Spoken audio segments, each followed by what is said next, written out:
Hey mamas, it's Kristen Noel, founder of the Intuitive Divorce, and I am here with my beautiful team member, Master Coach Joe Young, and we are popping in for our after class musings. I know I say this every week, but I swear to God, it's the truth.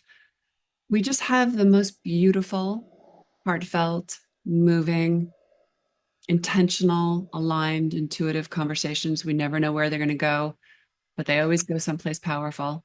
And it's really a privilege to witness. Today, I actually started class and I said, I felt like it was a really good sign. Right before I was just eating some lunch quickly before we hopped on to class. And I looked out the window and I noticed the most beautiful, beautiful butterfly, which is, a favorite totem for me, as you can tell from my butterfly jewelry, because it's such a symbol of transformation. It's such a symbol of what so many mamas who are coming back to themselves are going through, and how they are birthing this new version of themselves, and how they are honoring themselves and learning new ways of being. And it's not easy and it's not perfect. It's not an exact science, but they are so bravely and courageously and boldly stepping into this and accepting this for themselves and for their children. They're transforming in front of our eyes every single week. And it's so, so incredibly moving. And today the topic of our class was aptly named stress, divorce stress. And we weren't trying to focus on gathering evidence of all the places that we're stressed. We were trying to focus on, what do we do with it? How do we metabolize it? How do we use it? How do we figure out what it's here to show us? And Joe, you said the most beautiful thing. It was about how it's really an indicator of a need unmet. And when you said Yes. that, I almost wanted to, well, I think I did actually just get really weepy because it's so seldom that a woman actually just sits and says, what need is unmet? Yeah.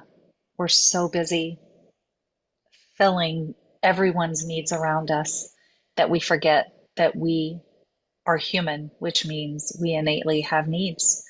And so we're stressed when we forget that it's up to us to meet our own needs. And so if you're feeling stress in your life, ask yourself, what need is there right now that is unmet? It's huge, a huge indicator. And the other piece we talked about with stress right off the bat was, how do we talk about it? You know, I hear people say all the time, I am stressed. And it's like, there's a difference. And the only way to understand that we are not stressed is by saying, really, what I mean is, I'm experiencing stress right now. I'm feeling stress right now. It's a very important indicator because you are not your feelings and your feelings are not you. They are things that we are experiencing. And that means we have an opportunity to do something with them. We have an opportunity to feel them, to allow ourselves to move through them, to allow ourselves the beautiful gift of, how do I move out of something that I don't want to feel by Mhm. allowing myself to feel it and to move it out of my body and to let it show me what it's here to show me. Mhm. That's the piece about it. It's not who you are, it's what am I doing with it? Am I allowing it to be the teacher that it's here to actually be? Mhm.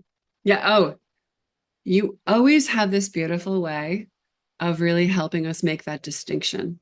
And it's so powerful because, yes, we could all, at any given moment, especially in this world today, find evidence of stress and find ways to stay stuck there in this old, familiar, uncomfortable place.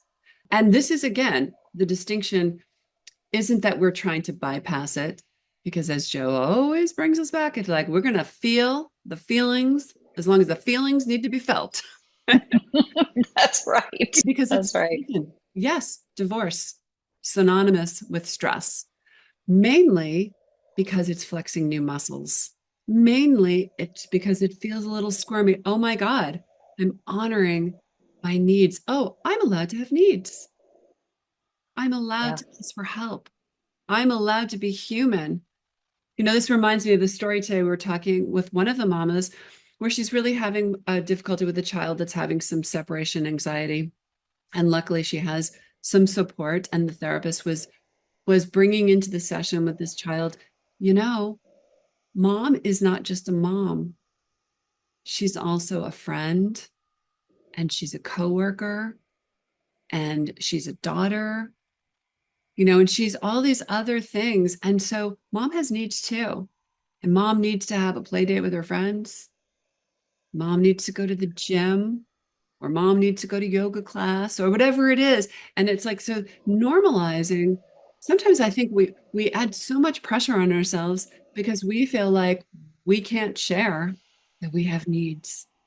But if you don't share that you have needs with your children, what do you think they download? I don't have needs.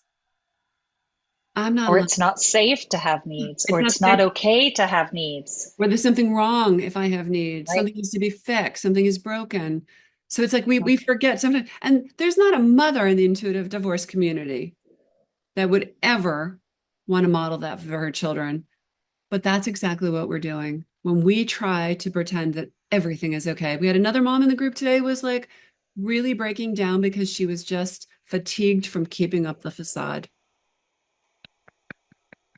Yay, yay, yay, yay. We can't keep up a facade. Life isn't about a facade, a pretty exterior, right?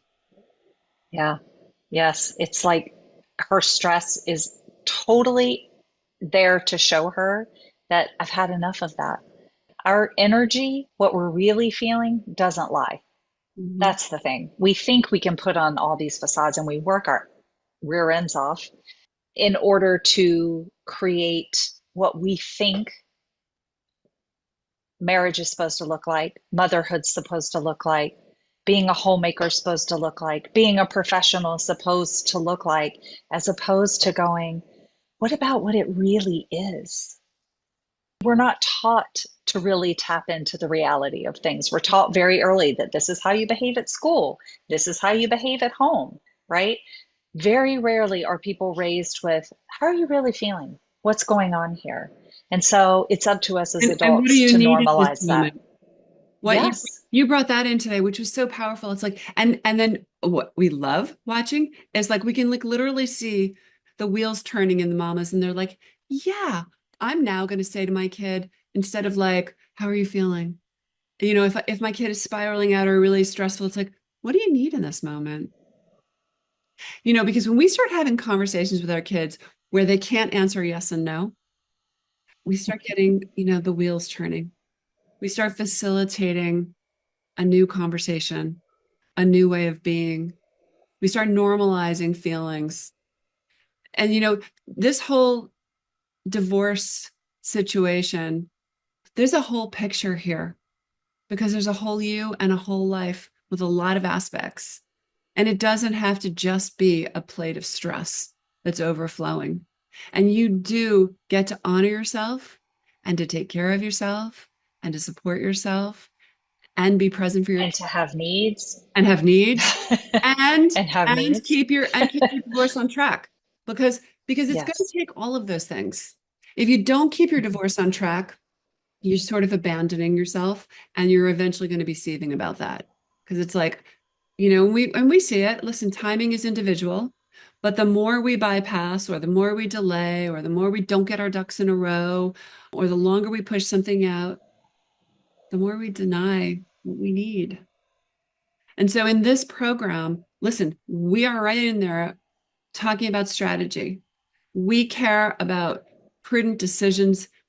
We care about extending invitations to your soon to be ex so that you can save time, money, and heartache, so that this doesn't become a runaway train.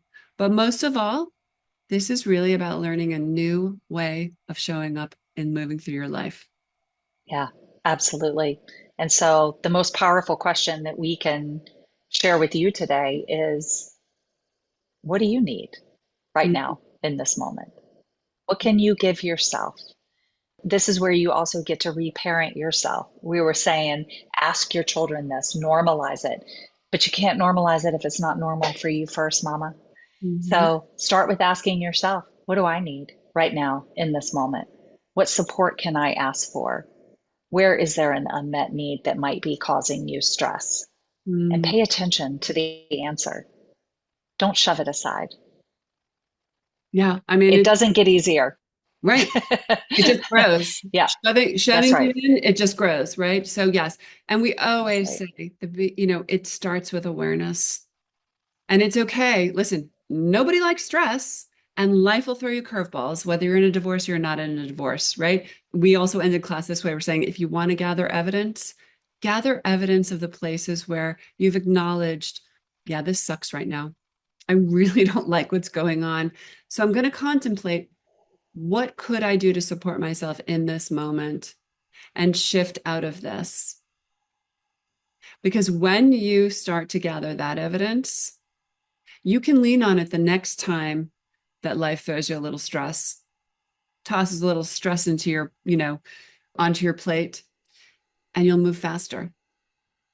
You'll pivot quicker. You'll have more awareness. And obviously, you got to take care of yourself. You got to take care of yourself so that you have some resiliency. So you have some flexibility. So you have some awareness, because otherwise, what do you have to give?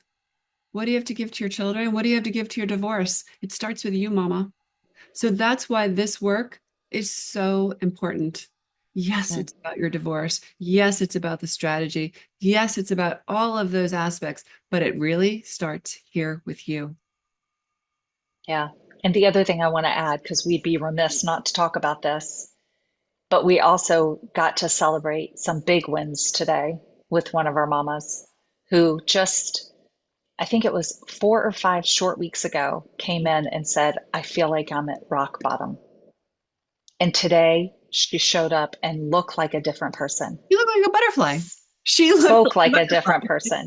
I mean, it was amazing. And so we immediately were like, what is going on with you? And she said, all the things that I've been hearing week after week, she's like, gave me the courage to start to consider what I want. And I was able to ask myself this week on several different occasions when things came up, is that going to nourish me or is that going to drain me? Is that going to serve me or is that going to sabotage me? She said, and I said no to things I normally would have said yes to. And I feel so much lighter and like a different person. And she looked like a different person She really did. simply by honoring herself, Mhm, learning how to pause and to honor herself. mhm. It's not that her circumstances have changed tremendously, but how she's responding to them, what she's doing with those circumstances has completely shifted. Mhm. And we got a huge chance to celebrate her today. This is what I absolutely love about being in the container of a group, because this is where the reflection, not all women are in the same place. Not everybody's dealing with the same thing each week, but there's so much beautiful reflection that takes place because when you see that in another woman, you want what she's having. And you also see a glimmer of yourself and know that it's possible. Yes. That's what's so beautiful. And also, I have to share another story because this was incredible. I had a conversation with one of the grads of the program this week, and she was recounting how she was in court. And obviously, that's a stressful situation. But this mama is like the poster child for really taking in these constructs and like putting them in motion. She is walking the walk and talking the talk. And she was telling how she's in front of a judge in court with the lawyers and her soon to be ex, and her soon to be ex is over here spiraling out in some narcissistic rant. And she was just really composed. So much so that the judge said, wow, you are incredibly calm, together, and articulate. And really recognize this in her. And the translation to that is something that Joe taught us and says repeatedly in our program. How do you become the calmest woman in the room? And being the calmest woman in the room is not about a facade or Mm-mm, pretending. It's what Joe mm-mm. has brought into this program in such a profound way. It's about embodying, safety. How do you get calm in your body, in your nervous system, so that you can show up for those really stressful moments, like being before a judge, and you can be calm, not because you're pretending to be calm, but because you really are calm. It Yeah, doesn't mean you embody calm. right. And you You doesn't mean, embody calm. yeah. And it doesn't mean you like that you're standing in a courtroom with a judge, but it Mhm. means that you have gathered evidence that I can do this. And this is the way I want to do it. Yeah, and I don't like this situation, but I know it's temporary and I'm going to get through it. And I'm going to decide the condition that I'm going to be in while I'm doing it, because that is going to be a game changer. So we're Yeah. going to leave you with those little nuggets of the day. It's really incredible work. And we hope that you've gleaned some inspiration from this conversation. We have many more conversations. Check us out over at intuitivedivorce.com or on social media, Intuitive Divorce. Please join our community. Get on our newsletter list. We send blogs out several times a week. We've got so many great things happening, and we're always designing and creating new ways to show up, connect, and support you through this because we believe in transformation and butterflies, Yes. The whole process. the whole process. And we don't want you to be alone. We don't want you That's to be right. alone in this painful journey in this chapter because there's a whole other beautiful chapter ahead. Yeah. And there's a community waiting for you. That's right. So check us out. And Joe, and she's amazing, and I love her. Ditto, mama. So we hope to see you soon. And thanks for being here today. Yeah. See you next week. Mwah.